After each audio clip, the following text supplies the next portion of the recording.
Pemerintah Kota Banjarmasin mulai bertindak tegas untuk membongkar bangunan maupun jembatan yang menutup aliran sungai.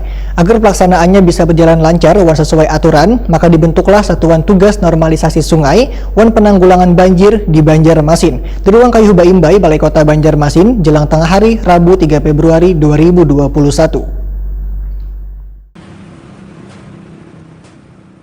Pemerintah Kota Banjarmasin mulai bertindak tegas untuk membongkar bangunan maupun jembatan yang menutup aliran sungai. Agar pelaksanaannya bisa berjalan lancar wan sesuai aturan, maka dibentuklah Satuan Tugas Normalisasi Sungai wan Penanggulangan Banjir di Banjarmasin di Ruang Kayu Baimbai, Balai Kota Banjarmasin, Jalan R.E. Marta Dinata, Banjarmasin Tengah, jelang tengah hari Rabu 3 Februari 2021. Pembentukan satuan tugas ini juga dihadiri unsur pimpinan wan anggota DPRD Banjarmasin. PLT Kepala Dinas PUPR Banjarmasin, Windiasti Kartika, Wahitakoni Prima TV menyatakan, surat keputusan pembentukan Satgas untuk memaksimalkan upaya normalisasi sungai di Banjarmasin ini sudah diteken Wali Kota Banjarmasin Ibnu Sina dengan surat keputusan bernomor 1 tahun 2021 yang berisikan tentang pembongkaran bangunan di atas sungai untuk mengatasi genangan banyu yang cukup tinggi wan maolah banjir. Menurut Windiasti Kartika, Satgas Normalisasi Sungai nang anggotanya berisikan forum komunikasi Banjarmasin wan unsur warga nang konsen wan peduli terhadap kelestarian sungai ini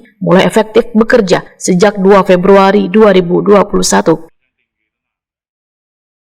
Jadi Satgas sesuai tugas yang ada di dalam SK Satgas adalah melakukan pendataan bangunan-bangunan yang ada di atas air, sungai yang dinilai menghalangi aliran air, kemudian juga melakukan tindakan-tindakan terhadap bangunan-bangunan tersebut, karena berdasarkan perda sungai kita bahwa apabila ada orang yang membangun bangunan di atas air, kemudian juga menempatkan benda atau apa di air yang mengganggu fungsi sungai, maka bisa mendapatkan sanksi pidana. Jadi Satgas akan melakukan turun ke lapangan setelah ini dimulai di depan Pasar Pandut.